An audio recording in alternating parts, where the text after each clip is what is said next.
I started 2023 off with being the #1 agent in EXP for the town of Sahuarita, which is just south of here. #10 agent in Tucson, number something in the nation, like 300, something like that. And I've grown the team to 27 agents, and that's not just in Tucson, that's like in other areas as well. So it's been super helpful in being able to help out all of these buyers and sellers and just make it a repeatable process and like working on the business. This is the Be More Show for agents, where you'll find real talk, shit talk, and ambition. We're here to build real businesses and be more than your average agent. We want to know what killers are actually doing within their businesses, the reality of it, all tactical, no fluff. So we're here to find out. Please share and enjoy. Woo! Allie, Arizona. Hello, Allie the hello. agent. Hello. This episode is all about you and why people should listen to you, basically. So I first met you back in 2021 when I was going through some life shit with the 5 Pillars team, changing the structure, all this stuff. And I talked to you on the phone and I was so fucking hyped because you have I feel like a similar energy and like assertive action towards your goals, which sometimes when you talk to people in the beginning, you like get excited and then let down later. And it was actually a little bit of the opposite because I was excited then, but I just kept getting more excited just because you're not only really fucking cool, but also you crush in real estate, which is really hard to do. So thank you. I thought I could make you excited, Shelby. I'm here for you.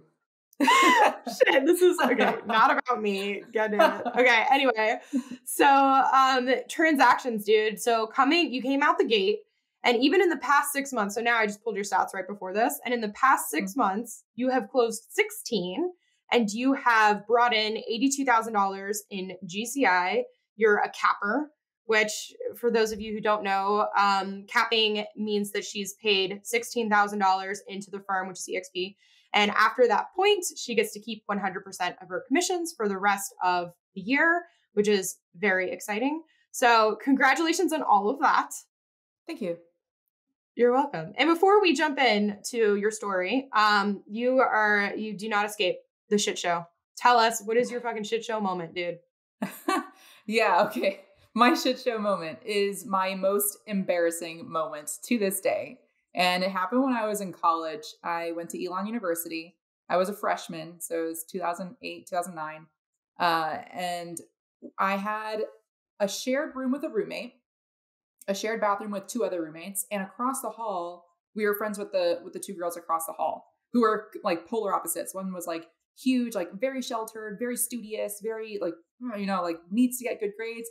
And her roommate was like a total pothead. So the 2 didn't really like mesh. So anyway, my girlfriend at the time lived in Charlotte and she was coming to visit me, which was, she did that frequently, but she did it, I remember, on like a day that I typically didn't skip class. So I decided to skip class that day. And so we're in my room, my roommate's not there. We're doing the nasty. Oh God. And and of course, like dumbasses, we do not close the door. I don't know why. I know. I'm from New York too. Like we fucking lock our shit, but so it was wide open. Tell me it was wide open. Okay, it wasn't wide open. Hell no, it was not wide open. It's not providing a show, Shelby. I was like, damn, you charging? So the door was closed but unlocked, and little did I know that the studious girl right across the hall used to come into my room, unbeknownst to me, and just like, I guess, use it to study. I hope. So my ex and I were literally in the middle of just like doing the nasty. I'm in the worst position possible. Like spread eagle and like, dude, it was so bad. Oh my God. Like, and so my legs are closer to the door. My head is not. And my girlfriend, I don't want to get into like very, very specific, but like my girlfriend didn't see the door. So all of a sudden I just see, like, we're in a dark room. All of a sudden I see the door. I see light into this room. And I'm like, oh my God, what's going on? And I realized that the door is being open. I was like, holy shit. So all of a sudden I see this like little silhouette, right? Because I can't tell because we're in a dark room and all of a sudden like light comes in and I just see a silhouette of the short little girl and I was like, I know who this is. And of course it had to be the most sheltered girl ever. So I felt so like I'm embarrassed for myself. I'm embarrassed for my girlfriend. Yeah. I'm the most embarrassed for her. I felt like I like was like violating her. And probably like the whole thing took maybe 40 seconds, but the way that she held that door open and stood there in shock. And I'm just imagining who it is. And meanwhile, my girlfriend doesn't even know that a door was open and kept on going. She's still going. She's getting it. She's getting it. Dude, I was like, dude, 40 seconds? It felt that like is such a long time. Oh my God. But like, I know that she was in slow motion. Like the door creaked open and then she was just like stood there and I just stood there and it was just so awkward. It was so bad. And then with the same amount of time that she took to open the door, like slowly as shit, she closed it back up. It was like it was like that meme that's like going around now, like just like hiding back into the bushes, you know? That was like totally her. Oh my God. Yeah, dude. And that's it. For the rest of the year, you couldn't look her in the face. It was just... It took like day, and we used to be so close, texting every single day, hanging out every single day. And she texted me maybe like a week after, and she goes, I remember this. I'm gonna remember this forever. She goes, ... Was that you? As if like someone else would be like having sex on my bed. Like, dude, maybe like, that was normally her sex spot.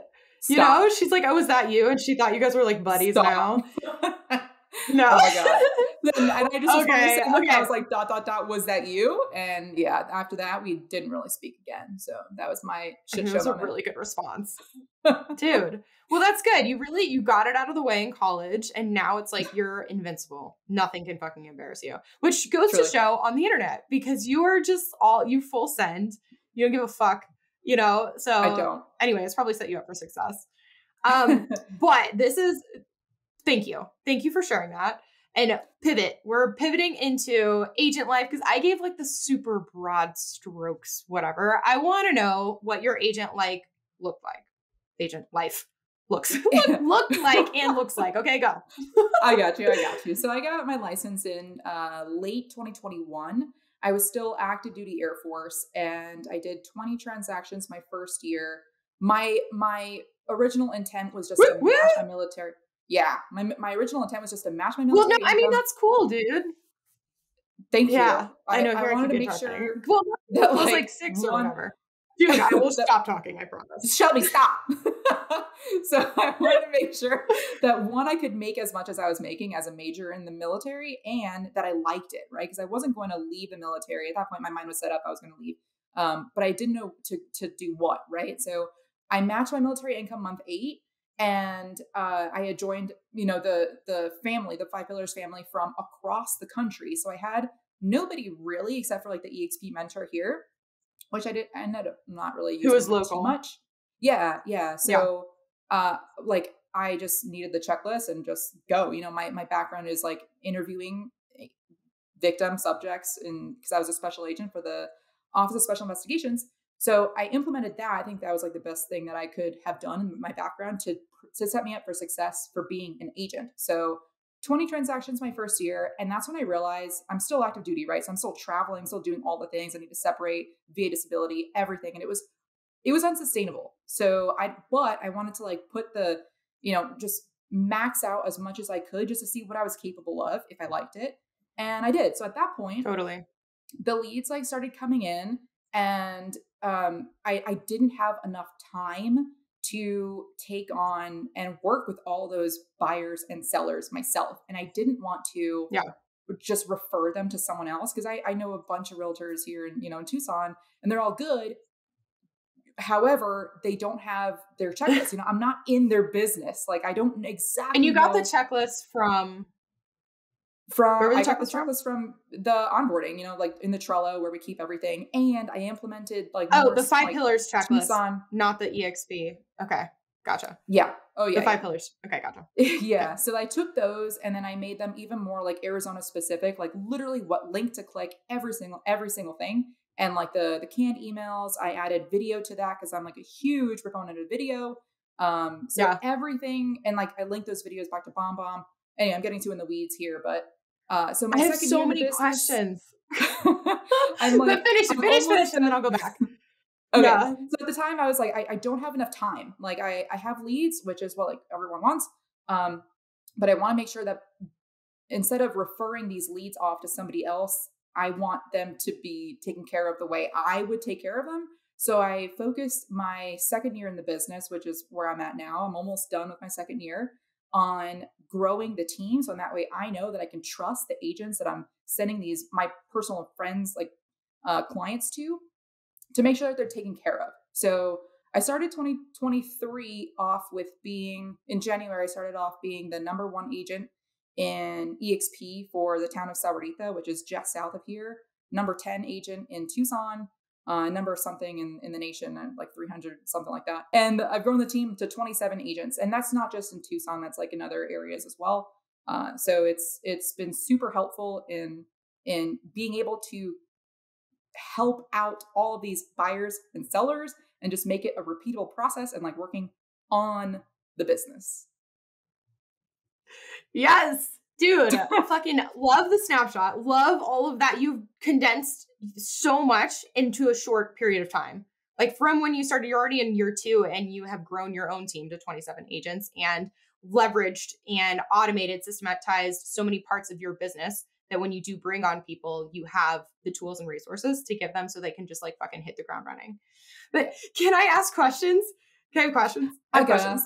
Yeah, what's up? Dude, okay, so you said, year 1 you did 20, which is awesome, especially being part-time because you're still active duty. And you were like, the leads just started flowing in. What do you do with these leads? What did you do? I realized that I needed a lot more organization in my life versus what I had in the military, which was my, background. So I needed to utilize my calendar more and my CRM, which at the beginning, I didn't utilize the CRM as much as I should have. I do now because I know more of what it's capable of, even though I know that I don't know everything with KV Core because they have a lot. So I used Trello. Trello was the biggest thing that I had to organize myself with the clients and the referrals and the sellers. So I had like 3 different columns for buyers. Essentially, I'll take it from the very beginning. As soon as I make a video, usually someone will reach out and say, hey, I'm moving to Montana, I'm moving to whatever. So I had a lot of referrals lined up a lot. And like right now I have like around like 40 to 50 referrals like out there. So as soon as someone would reach out to me, I'd add a new card in the Trello and I'd put them, whether it's an internal referral, an external referral, meaning, within the same brokerage or different. And if I sent out the paperwork for the TC to send out for all signatures, once I got them all signed, once I started the conversation, because I will not make another introduction without having the paperwork signed again, learn that lesson, lost like 5K, and take them all through the process. So like once you're under contract, 1 week from closed, etc. So I'd have the same thing for the buyers and the sellers as well, along with like a short-term time frame or long-term time frame, and I just follow up. So every single day when I am like going to work, like really, I work from home. I open up my Google Calendar because I have blocked out the time where I'm going to be reaching out to people, and I have the Trello open, and I have my in my Google Drive that I have with like everyone in my downline, I have like a tracker system as far as how many outbound contacts do you make. And by the way, I'm not calling. Majority of what I do is just text. So how many outbound attempts did you make Monday, Tuesday, every single day of the week? How many responded? How many appointments did you set? And that's pretty much like those are the 3 biggest things I think you can track because those are leading indicators instead of lagging.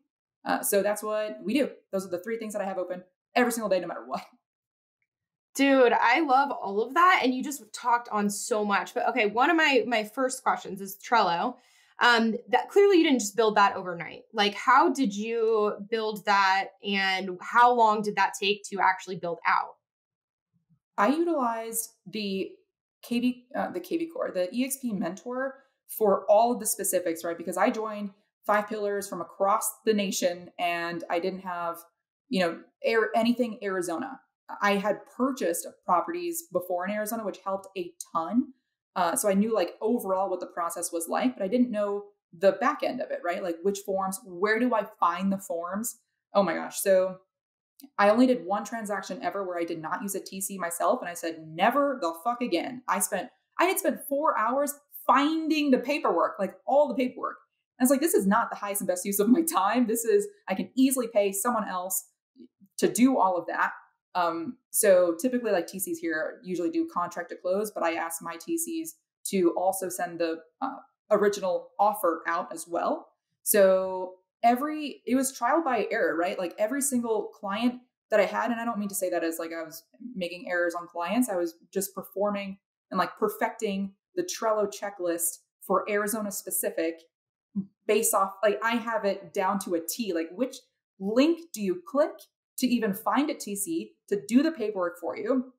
Or if for some crazy reason you don't want a TC, which I highly do not recommend not having TC, these are all the links where you can find every single paperwork. This like all 11 documents you need for a buyer or for a seller or whatever it is. And all like taking it all the way from start to finish, even had to like start an LLC in Arizona. Everything, like everything. So as soon as I realized, and I would follow my own checklist too, right? I'm not just going to like create a checklist and then not use it. That's a waste of time. So I knew that I needed to perfect this as fast as possible, knowing that I wanted to and I needed to grow my family of agents here so that way they could benefit from it. So I also even started like a real estate Bible too, where I have any and all of my fucking thoughts that I've ever had about being an agent. Like everything is on there. It's 100 pages. And every single time like I sponsor someone into EXP, they're like, I tried reading it, but it's a lot. I'm like, no. That's just a control F thing. There's no way you can like read that from start to finish. It's a lot. So does that answer your question? Yeah, that's so cool and so funny because back my first year, I did something very similar. I didn't have, all the agents that you had. It was just me my very first year, but I got whatever. So I literally had like a brain dump document where the attorney would teach me something or like someone from my firm would teach me something or an inspector would teach me something. And I literally had the exact same thing, just a running master document that I would control F to find things. And so that I think that's actually hilarious that you do it because I took it, over time and I chunked it up and that's how the education library for the team exists. But at one point it was just exactly like one fucking word vomit document. So it's hilarious. Right. That's cool. More questions though. Okay. So I thought the TC thing was really cool and it's starting to make more sense about how you were able to do 20 that first year. If you were very systems oriented and you leveraged out the contract to close right away, what other pieces of leverage did you integrate throughout the beginning until now, really? As I was going through my transactions over time, it was like an in the moment thing where I realized I always try to ask myself, is this the highest and best use of my time? Or can I pay someone else to do this for me? So things such as like outreach, I still do because it's like me, my personality, my knowledge. I don't want someone else to do an outreach and then them to be asked a question and them answer it incorrectly because then it makes me look bad.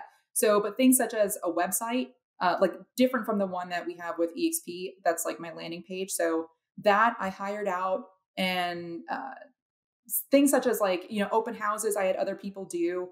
Well, I guess that's one of the reasons why you brought people instead of paid leverage. That's why you grew the team as well, because then your leverage was in the form of in being able to refer business as opposed to take it, right?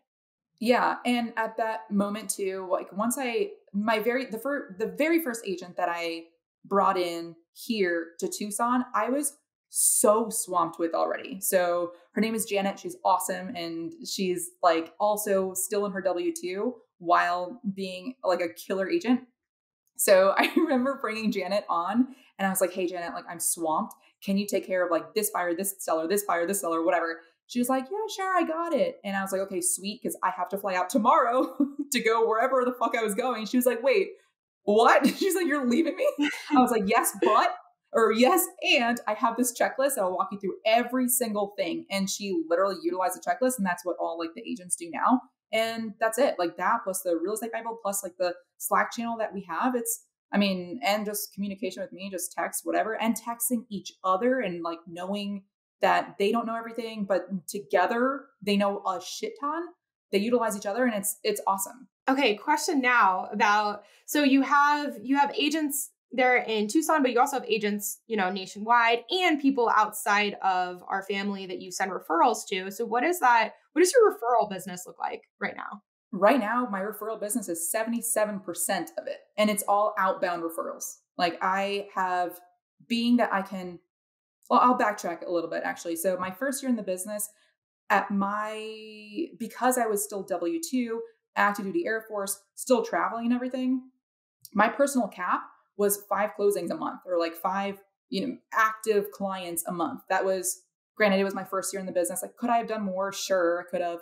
But dude, at that's that a time, ton. Yeah, that's a ton. And I was going to work from 7 a.m. to whatever, like 4 or 5 p.m. for the Air Force. And then in the evenings and every single weekend, I was doing client stuff for realtors. So knowing that my cap was 5, I needed to find other people where their cap could be 5. And I'm not saying that their cap is 5, and then that would help me grow and scale my business the fastest. So knowing that I had a lot of leads coming in, being that that's what a lot of like agents struggle with, even though I tell them like video, dude, like just make a video, it will come back, especially if you just do it consistently over time. Not everyone does that. So I do that and I get leads. So I have 77% of my business is outbound referrals.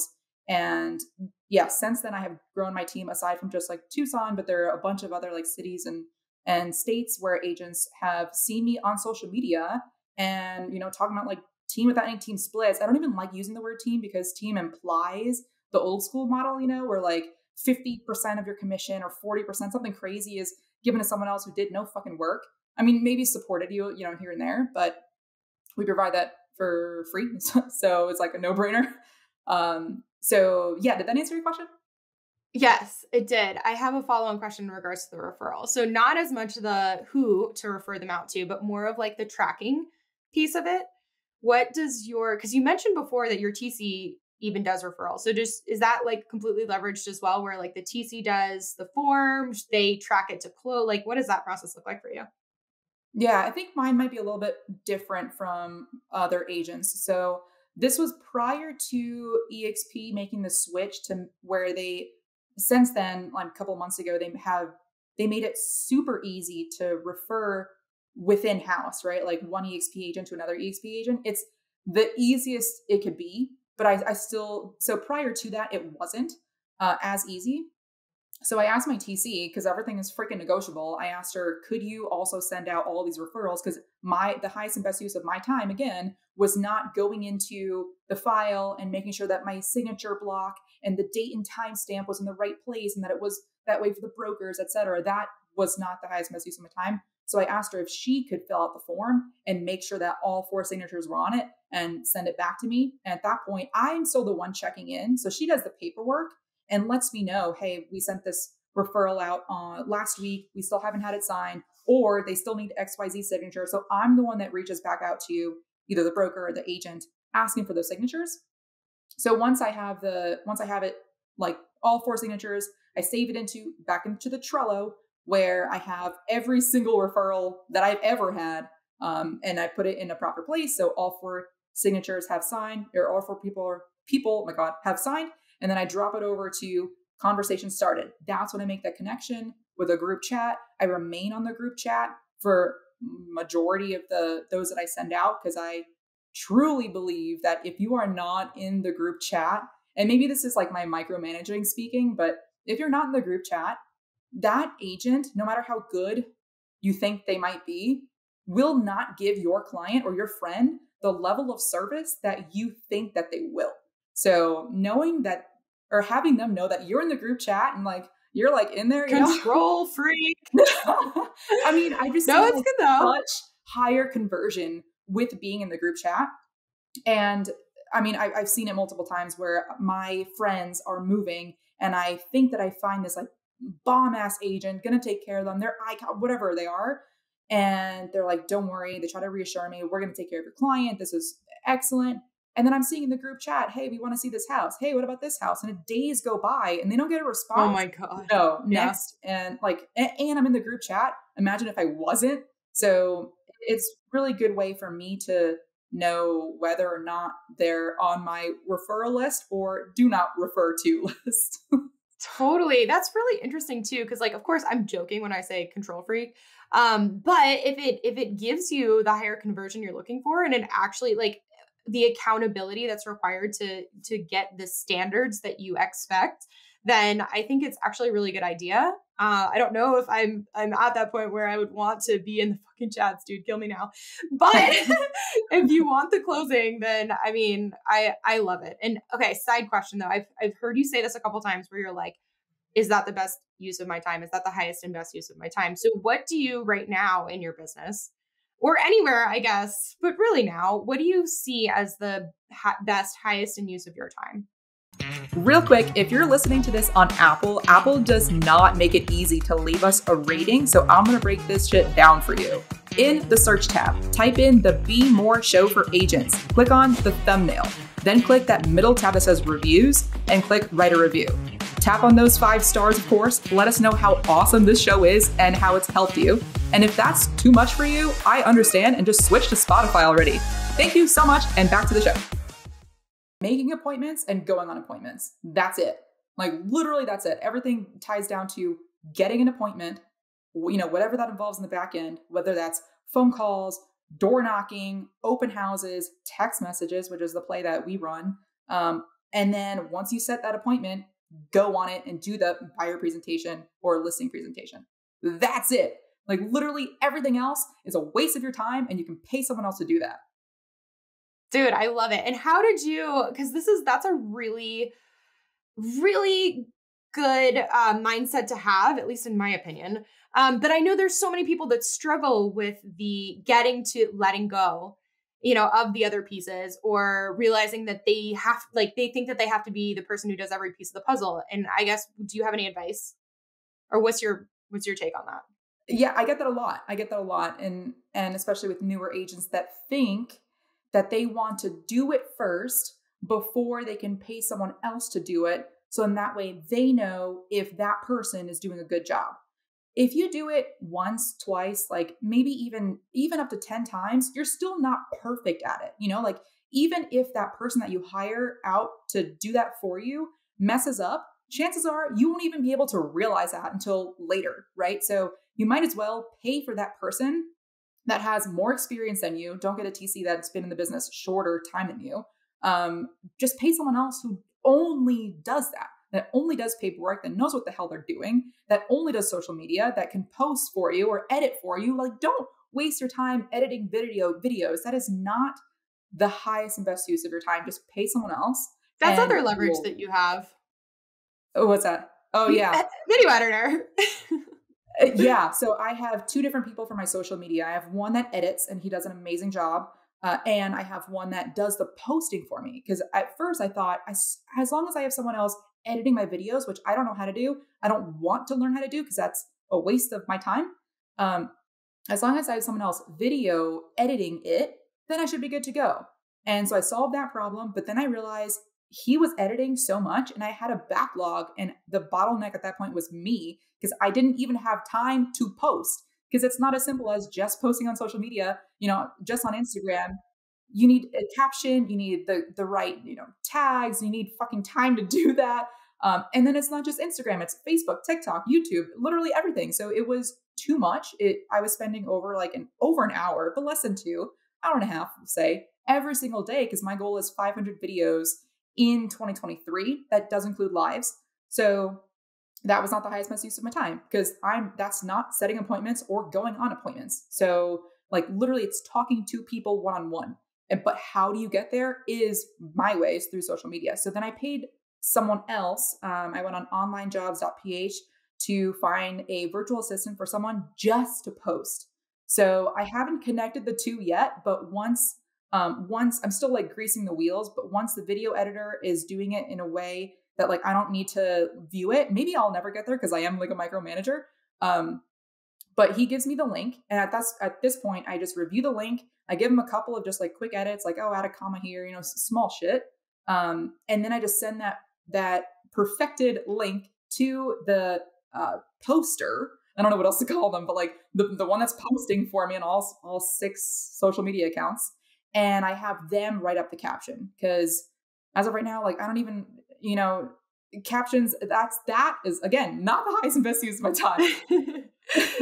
Dude, that's so interesting. That it's that mindset, and I guess it's a habit. It's probably a muscle that it's like as soon as you get to that point where you're like stressing yourself out and you feel that like urgency, pressure increase, that you're like, it's a trigger.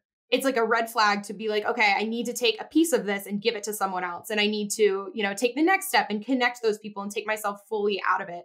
And that's something that I've watched you do since you've been in the business, and you do it, you do it much quicker than most people. And I wonder why. What do you think attributes you to be able to keep like putting together this giant puzzle that gets you further and further into having a real business that operates without you than most? What do you attribute that to? This is a really good question. I attribute this, and I feel like the answer that I'm going to give is contradictory to what people would say about me, but laziness. I actually, my wife purchased a hammock for me for like my birthday a couple of years ago, and it's sitting outside in our patio. And all I want to do, like spending my day every single day, is laying on a hammock and reading a fucking book, like my phone somewhere else, which is so different from like what I'm portraying myself. I mean, don't get me wrong. I love my social media. I love my Instagram. But just seeing that hammock outside unused every single day is what triggers me to think and like implement different steps in my business. So in that way, I can just buy my time back as much as I can. So one day I will have to, like, the only thing on my calendar will be just as lay on the fucking hammock.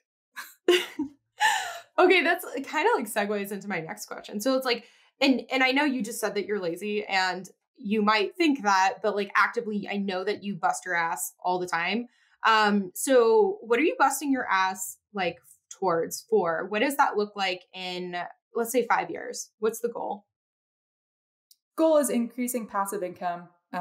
So I literally write down my goals every single morning, and I realize that is what like amps me up even more.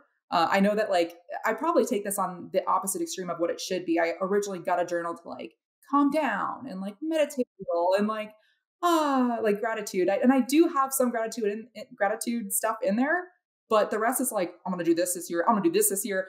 This is what my 5-year goal is like. So that's I don't know if that answered your question, but that's what I do every single morning, and like that's where I try to. I mean, not try to. It just comes already. I just am amped, and I just want to get shit done as fast as I can. So in that way, again, that hammock is waiting for me. The hammock. Okay, and so I can tell that you have like an intense amount of pressure that you put on yourself. But what other I guess ways of accountability, or like what other systems do you have in your world that even keep you to that accountability to even the next higher level? Like I said, that I have the Excel sheet that I got actually from Ruben Garcia. He's in our, family. That Excel sheet has helped me a ton in analyzing how like my outreach, the contacts. I also am just an Excel nerd, not like pivot table nerd. I'm not an advanced nerd, but I just like basic Excel. So I try to track as much shit as that's important, So what I think is important is how many, especially in the beginning when I first started my business, how many hours am I spending per buyer, per seller, per referral, and how much is that, coming back to me. So I, like many people, thought that that my biggest ROI or hourly pay, because I broke it down to how much do I make per hour working with a buyer, working with an average seller. So I thought that the biggest ROI would be working with sellers, and it's actually not. 2023 so far is actually working with buyers. So it's like almost like $500 an hour working with a buyer, 400-ish, or maybe 350. I actually have it over here. You know what? Let me give you the exact amount right now. So $453 working with an average buyer. Per hour. Is your pay? Per hour. Okay, cool. $363 working every referral, which for me so far has been all outbound. And for sellers, dude, $130 an hour. So, I mean, what? Dude! I know that Yeah, it's crazy. Like, and I would have never thought that because everyone's like, listings are, the way to go. No, I'm going to get that happy medium, which is not even in the middle, right? Like it's on the higher end, and I'm going to work those referrals because that also buys me the most um, return on time back, right? So like the average number that I spend of hours that I spend per referral, including those that never close to closing, is 9 hours versus I have over here Yeah. also 29 hours working with buyers and 47 hours working with sellers. Oh my God. So, but that's Dude, like me okay, and my business, right? So pause. it's different How from everyone else. I think that that's so cool that, first of all, I've never heard of anyone tracking their buyer listing or referral time equation to how much you get in per hour. Like, that's fucking cool. Why have I never heard of that, Allie? The second thing is, like, I think it's really cool that you just said, like, oh, like $130 an hour for my listings, which is super low compared to the buyers. But in the grand scheme of thing, like, holy shit, people would be so excited to have, $130 an hour on a fucking job. Are you kidding me? That's sick. Yeah. All of Yeah. it is fucking sick. And that includes those that are dead leads, those that like we ended up parting ways or we ended up not being a good fit. I include those too because that's still my time. So I'm yeah, happy I to actually do made it. a video on this, of course. Oh, of course, What? of course. I was gonna be like, you have to do a team sync on this. You have to come teach I'm the down. power. Yeah. Okay. Yeah, I'm happy to do that. And it's such an easy spreadsheet too. So like I can literally just sanitize this and so that way it's like a template for other people to use. But out of like, so the 29 hours that I spend per buyer, 47 per seller and 9 per referral, that all the way like adds up. I don't have it here, but I'm pretty sure it's 78 hours. So 9 hours that I spend for referral out of the 78 working hours that I have spending with everyone, to make $363 an hour per referral, that's like without a doubt, I would much rather go the referral route instead of what is the highest amount, which is buyers, because that's like half the time that I'm working, if that makes sense. Dude, it totally makes sense. And originally when I asked that question, this was not the direction that I thought we were going to go, but I'm so glad we did. But to ask my question again, it's like, I guess, because who do you have accountability partners? Like who, I know that you're driven to hit your goals, but like, do you have other people that you are also accountable with? Or is this like Allie is fucking psycho on her own? Or both? I am psycho on my own. I would have this like regardless. However, not to like plug him again, but to plug him again, Ruben Garcia is like a really good mentor that we have, and like the access that he gives us to like the downline, having track and like the access to free coaches multiple times a week is crazy. Like I text my coach whenever, and it's awesome. And on top of that, like essentially all you need is just like a login. You put in a little bit of effort and they'll notice that you're trying, and therefore you can just view hundreds of videos for access as to like how to run an open house, how to do a FISBO, whatever it is, like literally type anything in. So on top of that, we also have pods that we recently implemented. So I'm in a group of 5 altogether, and we meet every Tuesday. And that's more so not so much like in the business, but like overall, what are your life goals, right? Like it's not just about money. For me, it's about laying in a fucking hammock and seeing my family. So how can we get there? Which has been really nice. Cool. Love it. Love pod life. Okay, Allie, we've gone off. We've sat in the hammock. We've looked back. But in the next, let's say like 12 months, or by the end of this year, which will be the end of 2023, what are your goals? What are my goals? Which category? No, I'm just kidding. Because I do have goals like in all categories, but I'll say this. I used to, when I say I invest in real estate. I used to be more active in investing, like more regularly looking for deals, both here in Tucson and out of state. But I realized with having grown the team, like, and helping those agents buy and sell even more. And again, like what I mentioned before, my my cap was 5, and like seeing the other agents whose cap is whatever, and now their cap is whatever, that's really rewarding. And it sounds so corny. I feel like as this is coming out of my mouth, it sounds like really cheesy, but I would much rather invest my time in people and seeing their growth, as opposed to investing in real estate and like rental properties. And honestly, like straight up, the ROI is better with investing in people than it is investing in real estate. So I like that a lot, especially being that obviously we have no team splits. So that's what I'm going to be focused on. Is my goal is actually to grow the team even more. I do have a number. I don't know if you want to know that, but that's my, Sure. it's 50. So growing the team, another 50 agents by the end of 2023. So I am behind my goals, but I'd rather have a higher goal. And that's the thing about me too, is like, I technically have never reached a goal. I always just fucking like, the goalpost always moves. Yeah. And therefore I'm like Totally. never happy because I never have accomplished that goal. Therefore I can never sit on that hammock, right? Like who knows when is enough, right? So I know that's like probably like a vice that I'm working on, or maybe I shouldn't. You know, that was my next question. Of course. I'm like, what is your biggest vice, do you feel like? And have you accepted it, or are you working on it? I think that's what it is I don't know how to celebrate success. I only just push the goalpost out further. Like even in my daily journal that I do every single day, where I write all of my goals, I'll realize, oh, I'm coming close to that. I'm 2/3 of the way. Let me move it. So I never have a day where I'm like, yes, I have this. I'm not to say that I'm not happy. Yeah. But I'm not 100% satisfied. So I don't know. I think that's something that I'll just continue. It's gotten me this far. So whatever, I'll just continue doing me. Totally. And it's like definitely a double-edged sword, because I 100% know what you feel in that regard. And then it's also interesting because you treat everyone else nicer than yourself. Like, you know, if someone else like hit their, like anyone, you know, in your community or team or whatever, they hit their goals, you're like, biggest fan. No, slow down, celebrate the win, all of this stuff. And then if it's like yourself, you just like brush it off. You're like, oh, that's not that big of a deal. Like I haven't done this yet. God damn it. You know? Yeah. So yeah. it's very interesting, but yeah. Do you want that to go away or not? So I guess we'll pay attention to this and watch it unfold over the next fucking 10 years of doing this podcast. Yeah? Yeah. We'll see. Okay, perfect. Allie, I'm going to ask you a couple questions.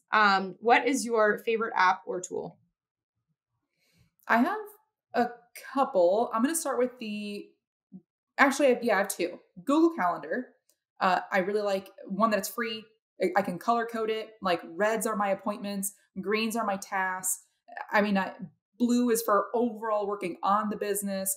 Purple is for podcasts. So I like have it super organized, and whenever there is a task that I need to do, such as like set up auto pay for my rental property, which is now like vacant for a while or whatever, I time block that in. So those two in conjunction, like Google Calendar plus like time blocking the time that it takes you to do a task. And I realize that I always underestimate how long it's going to take me. And then I'm like freaking out. I'm like, oh my God, I only did, 30, I don't know. Anyway, it's a whole thing. So Google Calendar, as well as my CRM. And because I utilize Trello, like I mentioned before, but there was no way for Trello to ping me, or at least maybe if there is in the paid version, I didn't pay for it. So, because I'm just going to use the CRM, which is provided to us. So KV Core, I'm really digging into that and using like the task, literally clicking the task button for every single person that I have on. Every single birthday I have like as a, annual thing to send out. I also have, specifically for birthdays, I have hired an assistant to send out birthday cards for me in ugly handwriting. I'm like, dude, my handwriting's ugly, so make it ugly. Make it look like it's like me, plus I'll text them too. But anyway, so Google Calendar and KV Core. Perfect. Love it. What events are you going to this year? I'm going to, I started off the year saying that I wasn't going to go to a lot because I'm tired of traveling. So I traveled too much in the military. I'm burned out from traveling, but I'm going to REALTOR. I'm going to REALTOR, Real Estate Wealth Builders, in May. In August, I'm going to a Tom Ferry Summit for agents, and which I'm like super excited about because I've never been to Tom Ferry and I really like his podcast. And I'm going to, what's after that? I'm going to the 5 Pillars Mastermind in is it September? It's on my calendar. Pillars retreat in November. November. It's on my calendar. Yeah. I take it one day at a time. So I'm excited to go to that. And there's one more thing. Bigger pockets, of course. So bigger pockets and then the retreat. So those 4. And next year, maybe I'll slow it down and like cap it to 3. Like no shit, cap it to 3. Yeah, right. I'll believe that when I see it. Okay, Allie, how can we help you in your business and where can people find you? So I would say a couple of things. One is if you are a good agent in the state of Vermont, my goodness, is it so hard to find someone that responds like same day in the state of Vermont? Wow. That would help with like the referral business. But also if you're an agent or if you know of an agent that like hasn't tracked their numbers, like if you need the spreadsheet, I'm happy to provide it to you. You can either go on garcedrealty.com or hit me up on Instagram. Again, I'm always on Instagram. And yeah, so if you want to talk numbers, I'm fucking here for it. Hell yeah. Love it. Okay. And that is all we have for today. If you want to find Allie, it's Allie, ALI_the_agent and the Shelby Show __. Damn, so many underscores. Okay. And Allie, you know what to do. Be a bro. Share the show. Yo, real quick, this podcast is not free. Cost of admission is sharing with a buddy who'd benefit or throwing it on your Instagram story. Tag us. We'll reshare that shit.